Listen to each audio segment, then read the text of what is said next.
Welcome everybody. We have a very interesting session today. It's called The Future of E-Commerce and Means of Payment in Brazil, a More Sustainable Market.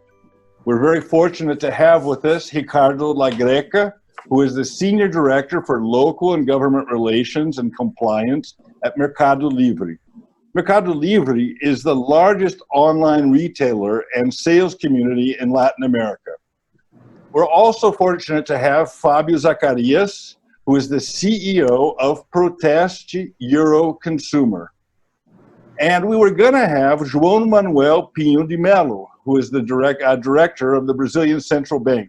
But he got called away to the Committee of Economic Stability, but was kind enough to send us a video. We're going to show it now. Hello there. It is a great pleasure to record this short message for the Euro Consumers Forum 2020. It is really unfortunate that I cannot be there with you today, the 19th. That is due to previous engagements that I have with the Committee for Financial Stability here in Brazil. The cornerstone of my message is that consumers should be at the center of economic policy and regulation. For the financial industry in particular, this is a message that cannot be emphasized enough. For many years, it has been somewhat of a consensus that there was a tension between financial stability and competition, for example. I believe that more and more evidence is building, supporting the view that these goals are not in opposition, but they're complements. And I mention competition because I believe for many industries, and for the financial industry in particular, that competition is one of the main drivers for consumer welfare. Obviously, consumer protection regulation will and always be important, but more and more competition will drive consumer welfare up and will provide better priced and better services. In Brazil, the Brazilian Central Bank is pursuing the pro-competitive efficiency enhancing agenda continuously, and we will do so more and more as time goes by. Projects such as our instant payments project that will drive competition and efficiency in payments in Brazil, and our very ambitious open banking project are only two examples of the pro-competitive agenda. In the end, as I said, competition is what will benefit consumers. Thank you very much.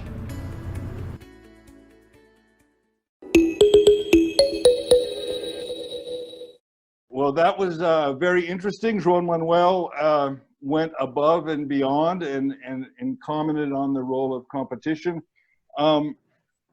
Ricardo, would you like to comment on that video? Sure, thank you, Matthew.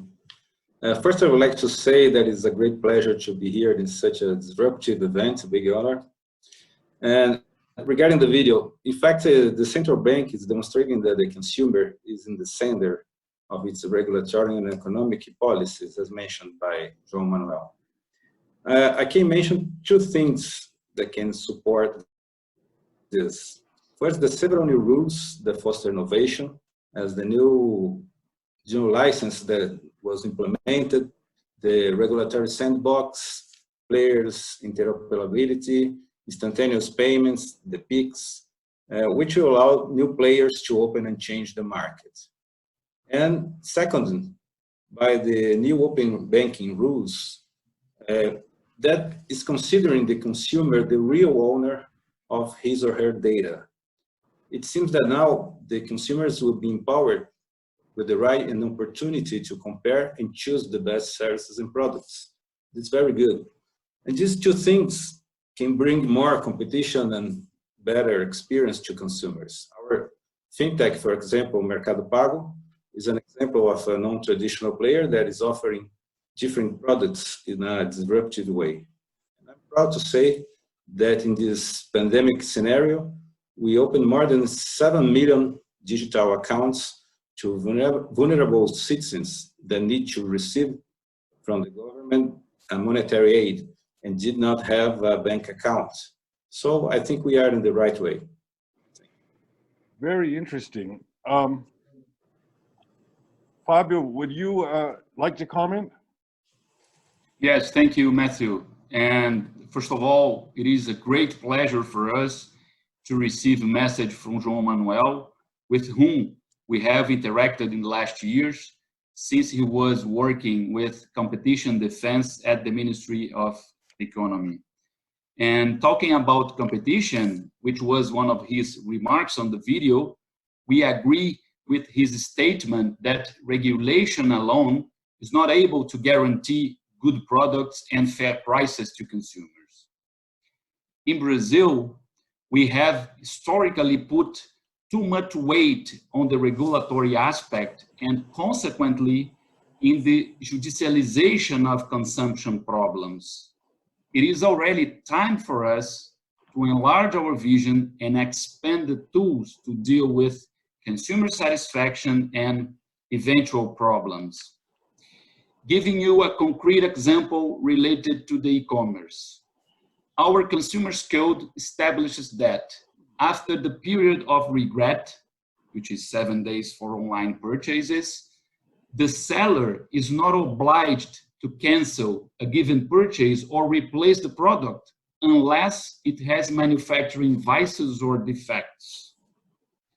Well, thousands of stores go beyond the law and guarantee that consumers can cancel their purchases or choose a different product at any time.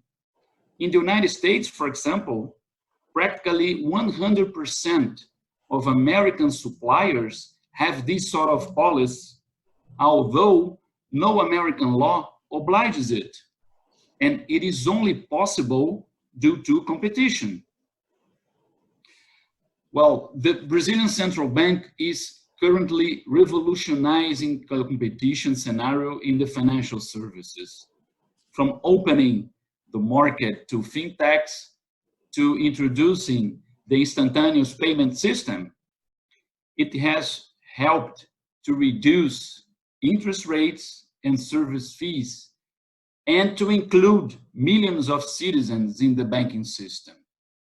The even ambitious open banking will go even further when the competition among financial agents will not be based only on information and capillarity anymore. It will be based on lower fees and better services to consumers.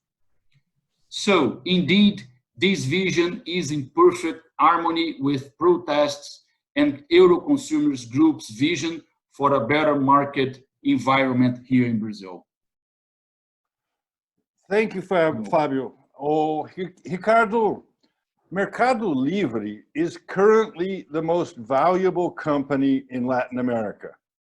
I think this tells us two things. One, you are very good at what you do.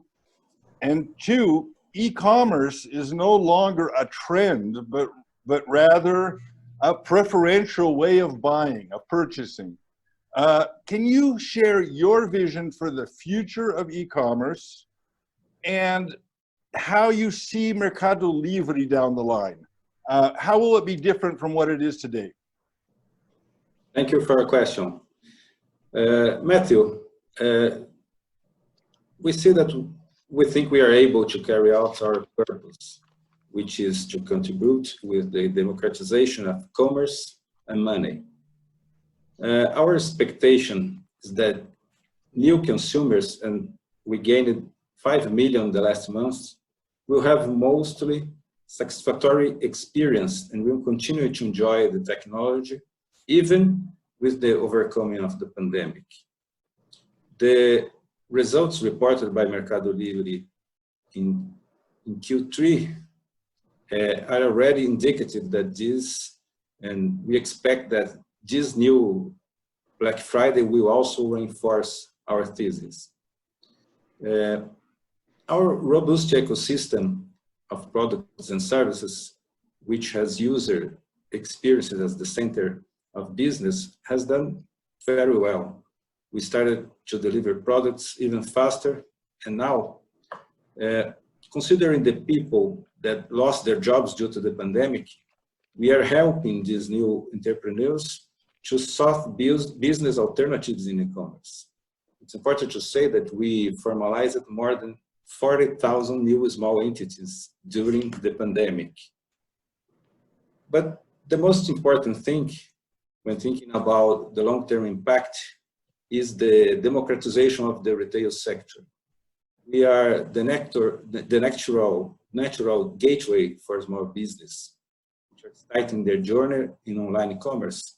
We are ready for more and more entrepreneurs to be by our side, offering them security, the tools, and the space to grow.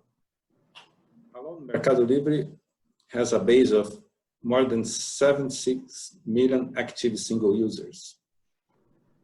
And this number were registered by the end of September, which corresponds to a growth of more than 92% compared to the total recorded in 2019.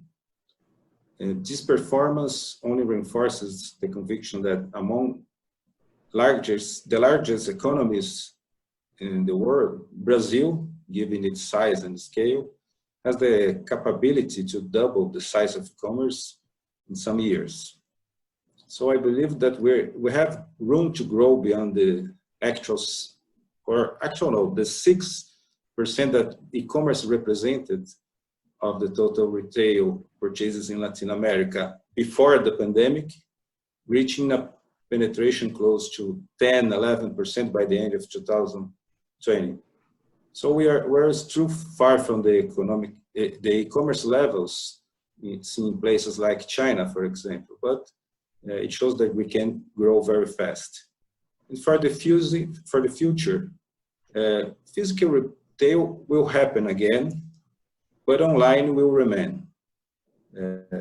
We believe also that in financial services, in 10 years, it's possible to end the physical money in Latin America. Thank you. Wow. Thank you. Very interesting. Fabio, Protest and Euroconsumers, and the Euroconsumers group deal every day with consumer problems, including e-commerce transactions. What are the main issues, and how can they best be addressed? Well, Matthew, to begin with, we feel that the number of tools we use to address consumption problems in Brazil is very restricted and must be enlarged. If 30 years ago, our consumers code restricted our way of dealing with consumption problems through the going into court strategy, this would be understandable. Because at that time, it was a new regulation and the legislator's intention was to implement a culture of respect to the consumerist law. But 3 decades later, with the complexity of the economy we live in today, it is not acceptable anymore. In our daily activities at Protest, for example, we believe that a friendlier approach for intermediation and mediation is the first natural step to deal with all well-intentioned market player that is facing any kind of consumption problem. For instance, when one of our associated members has a problem in an e-commerce transaction, we start by contacting the platform or manufacturer, depending on the case, and our success level is very high, more than 90%. It means simply thousands of avoided judicial actions. But there is another problem. When the digital platform or manufacturer are not based in Brazil and don't have a representation here either. If we're dealing with OECD suppliers or providers, Americans, Europeans, Japanese, a solution in favor of consumers will come most of the time due to their higher standards you have in these markets. In Europe, those higher standards derive from regulation. In the United States, from voluntary policies in the private sector, which for sure are a direct consequence of a greater competition. But if we consider an Asian platform or manufacturer, a good solution may not come often. And in some cases, there might be even a non-reply request. So our favorite scenario for the international e-commerce would be the existence of a common ground between countries and regions for dealing with problems and offering solutions to consumers wherever they are, since the e-commerce is a truly global activity. When buying online, a consumer barely feels the difference between acquiring inside his own country or integration area, like European Union or here, Mercosur, or acquiring from a foreign platform, especially due to a globalized e-commerce practices, tools, and languages. Despite of this apparently familiarity, the legal rules applied to the producer, seller, or the digital platform in each case can strongly vary and frustrate consumers' expectations for exchanges or reimbursement, or even criminal and civil responsibility in case of serious physical or moral damages. Another important point, data leaks and data misuses are also growing risks which can have completely different treatments according to the country or region of the producer or the digital platform, independently from the consumer's country rules. Let us highlight that the home address of the consumer is not considered for legal procedures on international transactions. And this is something completely different from people's expectations. Having this in mind, the Euroconsumers Group is taking part of a group of consumer associations that is keeping track and giving contributions to a multilateral negotiation at the World Trade Organization in order to reach an international convention on commerce. Our suggestion to the negotiator countries have been in the sense of establishing that both manufacturers and platforms must have some sort of local representation. The smaller providers could be collectively represented by their country's chambers of commerce, and there should be a sort of national authority to address the problems by means of intermediation and moderation. This sort of mechanism is already in place concerning OECD companies that work or sell in Brazil. And finally, we do believe in the power of collective consumption convention in the meaning of an agreement. This is important instrument is provided by Article 107 of the Consumers Code and has readily been implemented. In all gray areas, not strictly regulated by law, consumers associations and companies associations can negotiate and find an agreement with the status of the law after being registered in a notary's office. So I don't want to go further due to the time constraints in this panel, but I would like to recognize the huge investment that has been made by Mercado Livre on the extrajudicial solutions of consumption problems. And our associate members who buy some sort of products through their platform have been promptly attended and have their issues solved. Well, thank you very much.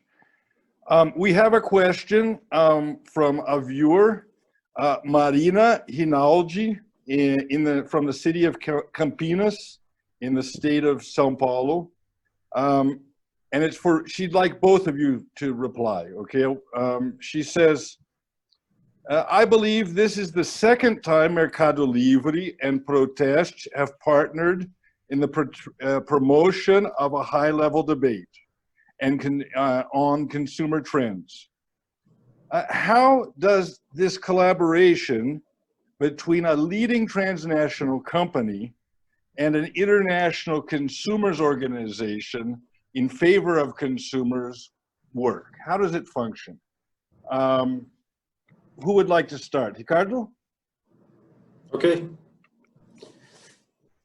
Well, year after year, we are closer to protest. We believe that we could do more in partnership than in opposite sides of the table, of course. But we had an internal change. Our change a few years ago, it started when we looked inside our legal department and decided to focus on the solution instead of litigating. Because for us, it's much better to solve the problem of our consumers than winning a suit against them. So we started to change our internal skills, goals, and to focus on the prevention and resolution of the problems of our consumers. So I can tell you two examples of this evolution. Some years ago, the majority of the claims was related to a product that was not properly delivered or delivered with damages by sellers. And the fact is that since many years ago, our API, our platform, has all the means and technology to solve almost all problems of our consumers. But despite this, we were continuing to receive judicial claims. First, we decided to create an internal mediation cell that started to solve the claims even before the first hearing in justice. So we contact the seller and the consumer and mediate an agreement. We also clarify to them the technology available in our platform, and there's no necessary to go to the justice. It's interesting that in the first year, we solved more than 4,000 claims by these agreements between sellers and consumers. And the other project, we executed a partnership with a governmental platform that receives online consumer claims. And our legal team, jointly with marketing people, created a video explaining the step-by-step for a consumer to use your channels to solve a problem or to go to that government platform. This video had more than 45 million views. And today, except for our internal channels and the technology available in our platform, that of course is the major channel of solving problems, but consider only what is off our platform. This governmental platform represents about 78% of total claims.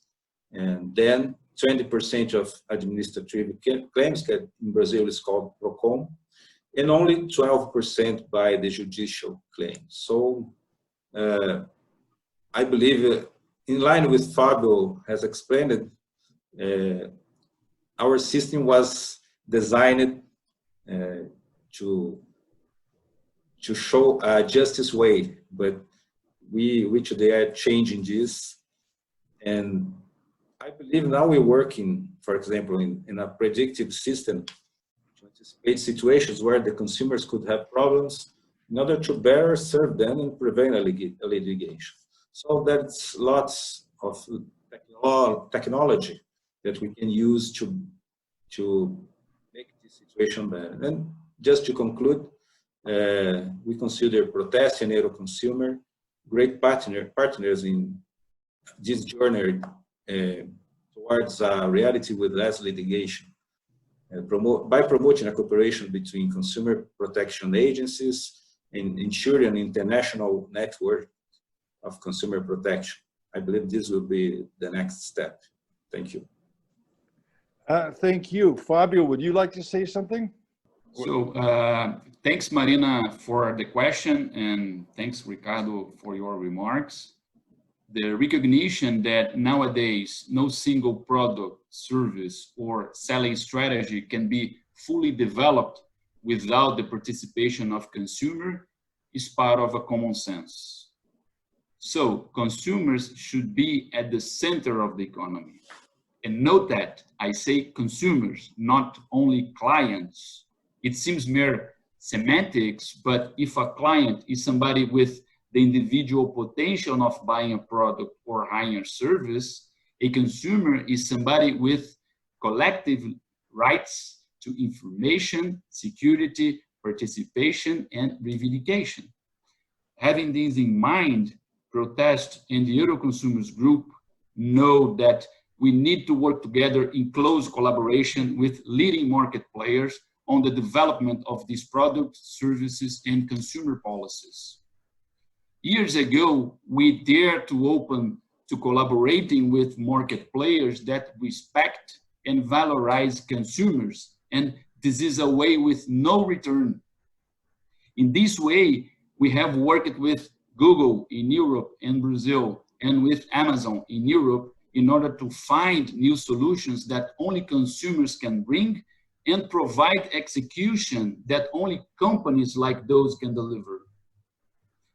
And next year, for example, we will discuss with the major telecom companies in Brazil the challenges of the implementation of 5G technology. We went to court against these companies years ago due to the bad service delivered in the 3G technology. Now, years later, we are convinced that we can bring more value to consumers if we work together with Vivo, Claro, TIM, Oi, and others, and with their regulators in order to avoid the same infrastructural problems in 5G implementation. And those kinds of partnership demand trust and courage. It is much easier to blame the private sector or the policymakers than to work with them. But the collaboration path is much more effective to consumers and rewarding for us. So, Mercado Livre is a close and respected company for us. We have been discussing some pressing consumption issues with them, and I dare to say that we have just begun to explore the potential of a collaboration between two leading players. Thank you. Thank you, Fabio Zacarias, and thank you, Ricardo Lagreca, for what has really been a fascinating look at this world, this wonderful and exciting world of globalized e-commerce.